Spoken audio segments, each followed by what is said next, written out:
A stranger forced his way backstage, claiming to be Kurt Cobain's brother. Security was about to remove him when the man pulled out a photo that made Kurt freeze. What happened next revealed a family secret that had been buried for 26 years. It was October 3, 1993, at the Aragon Ballroom in Chicago, and Nirvana was minutes away from taking the stage for what would become one of their most emotionally charged performances. Kurt was in his dressing room, tuning his Fender Jaguar and trying to quiet the noise in his head. The In Utero tour had been grueling, and the constant pressure from the label, the media scrutiny about his marriage to Courtney, and the weight of being called the voice of a generation was crushing him. He just wanted to play music. He just wanted to be left alone. That's when he heard shouting in the hallway. Security was blocking someone who was yelling Kurt's name with desperate urgency. "I need to see him, please. It's important. You have to let me through." Kurt recognized that particular brand of desperation. He'd heard it before from fans who convinced themselves they had some cosmic connection to him, people who needed something from him that he couldn't give. He was about to tell security to handle it when the voice said something that stopped him cold. "Tell him it's about his brother. Tell him it's about the adoption."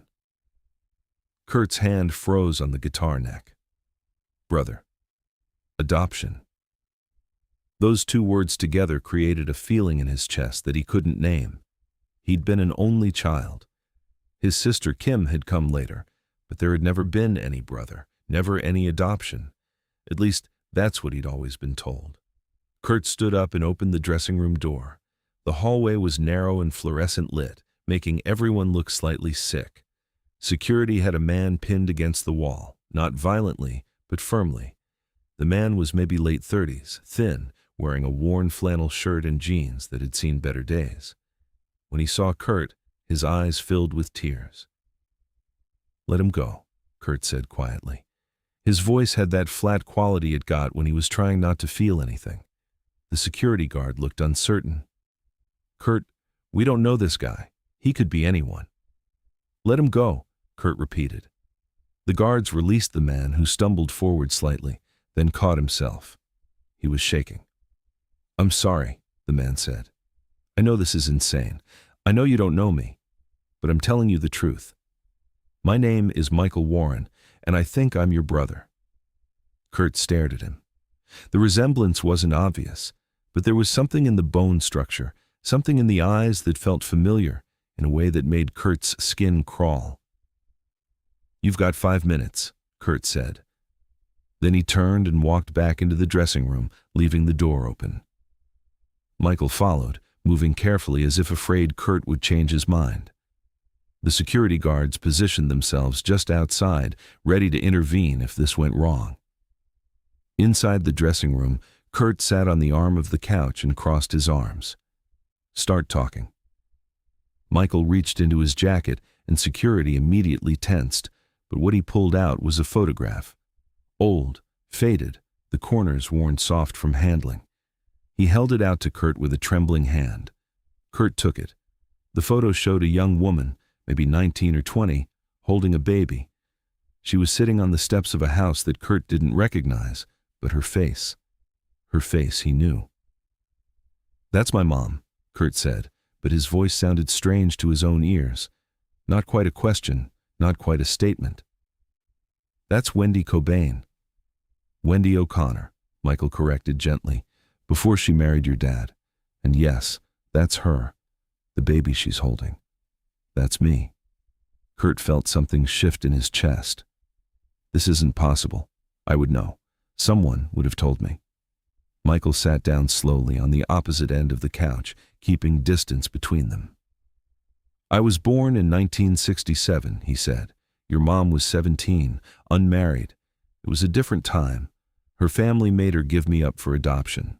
6 years later, she married Don Cobain and had you. She never told you because she was trying to protect you from the shame she'd been forced to carry." Kurt's hands were shaking now, making the photograph tremble. "How did you find me?" "I've known who I was for 10 years, Michael said. "I got my adoption records unsealed when I turned 21, found out my birth mother's name was Wendy O'Connor, started researching, found out she'd..." Married, had kids, got divorced, and then I found out one of those kids was you." "Why now?" Kurt asked. "Why wait until now to show up?" Michael looked down at his hands. "Because I was scared, because I didn't want to disrupt your life. But then I saw an interview where you talked about feeling alone, about feeling like you didn't belong anywhere, and I thought, maybe he should know he has a brother. Maybe that would help." Kurt felt tears burning behind his eyes, but he refused to let them fall. This could all be bullshit. You could have made this whole thing up. You could be some delusional fan. "I know," Michael said simply. "That's why I brought this." He reached into his pocket again and pulled out a folded piece of paper. When he opened it, Kurt saw it was an official-looking document. Birth certificate, mother's name, Wendy Elizabeth O'Connor. Father's name, unknown. Date of birth, March 12, 1967. Place of birth, Grays Harbor Community Hospital, Aberdeen, Washington, the same hospital where Kurt would be born 6 years later. Kurt stared at the document. His mind was racing, trying to find holes in this story, trying to find reasons why it couldn't be true. But there was something about the way Michael held himself, something about the sadness in his eyes that reminded Kurt of his own reflection. "If this is true," Kurt said slowly, "why wouldn't my mom have told me?" "She was ashamed," Michael said quietly. "That's what the adoption agency told me. She was 17, from a conservative family in a small town. Having a baby out of wedlock in 1967, it destroyed her relationship with her parents. They forced her to give me up, and then they made her promise never to speak about it again." Kurt thought about his mother, about the sadness he'd always sensed in her that she never explained, about the way she'd sometimes look at him like she was seeing something that hurt. "What do you want from me?" Kurt asked. The question came out harsher than he'd intended. Michael flinched. "Nothing. I don't want anything. I just wanted you to know the truth. I wanted you to know that you have a brother who's been following your career, who's proud of you, who understands what it feels like to be the kid who doesn't fit." The words hit Kurt harder than he expected. For most of his life, he'd felt like an outsider, like someone who'd been dropped into the wrong family, the wrong town, the wrong life. And now, here was someone saying they shared that feeling, that they shared his blood. There was a knock on the door. 5 minutes until stage time. The tour manager's voice was apologetic but firm. Kurt looked at Michael, then at the photograph still clutched in his hand. He made a decision that surprised even himself. "Stay," Kurt said. "Watch the show from Backstage.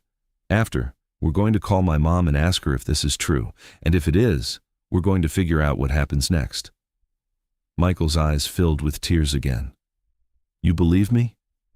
"I don't know," Kurt said honestly, "but I want to find out." The show that night was different.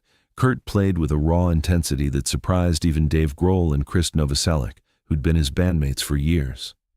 Between songs, Kurt kept glancing to the side of the stage where Michael stood watching, and each time their eyes met, something passed between them that Kurt couldn't name. After the last encore, after the crowd had been screaming for 10 minutes straight, Kurt walked off stage dripping with sweat and headed straight for the dressing room. Michael followed, along with Dave and Chris, who'd been told something was happening, but not what. Kurt picked up the phone and dialed his mother's number in Aberdeen. It was late, past midnight, but she answered on the third ring. "Mom," Kurt said without preamble, "I need you to tell me the truth about something." There was a pause. "What's wrong?" "Before I was born," Kurt said, his voice steady despite the shaking in his hands, "did you have another baby? Did you give up a son for adoption in 1967? The silence on the other end of the line was so complete that Kurt thought for a moment the call had dropped.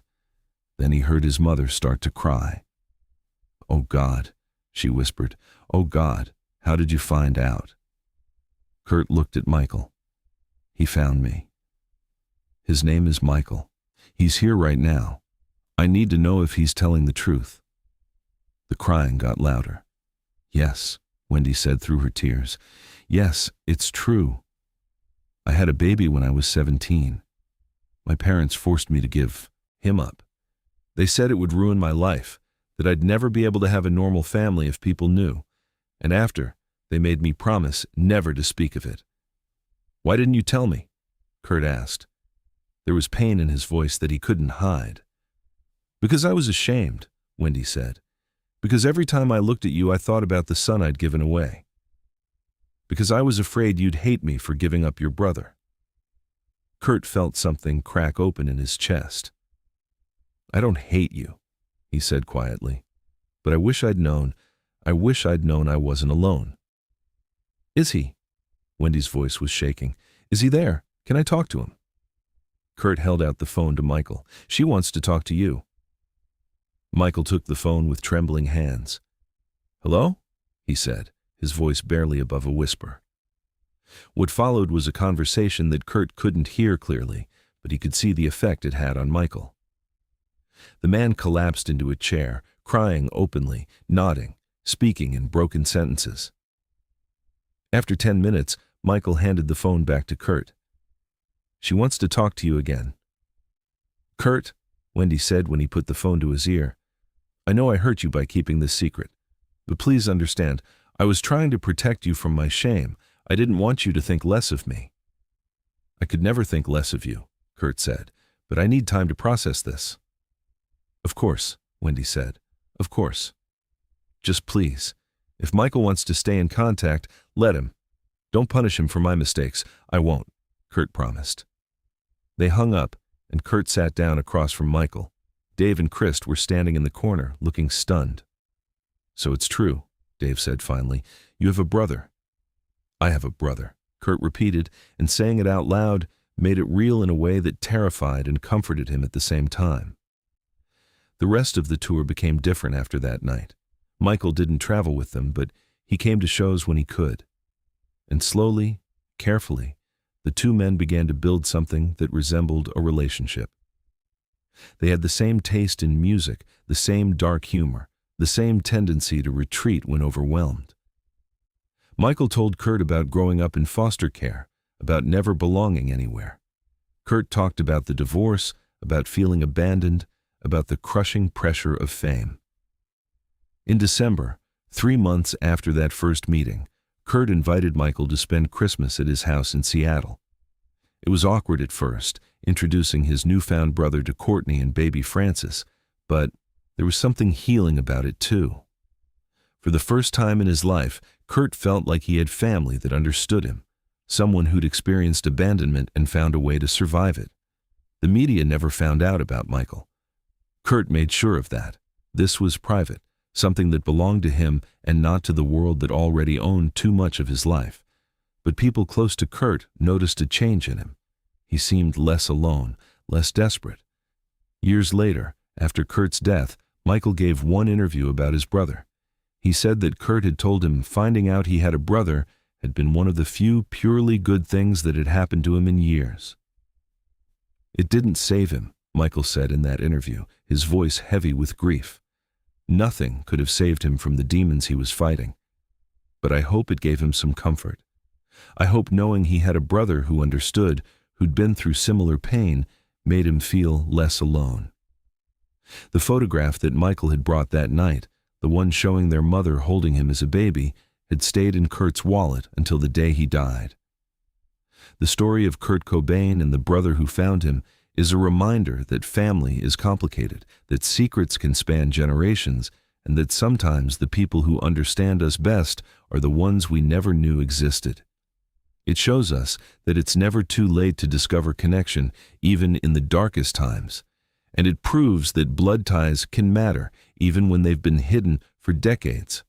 On October 3, 1993, a stranger forced his way backstage and changed Kurt Cobain's understanding of his own history. The man wasn't a delusional fan. He was family. And for a brief, shining moment, that made all the difference.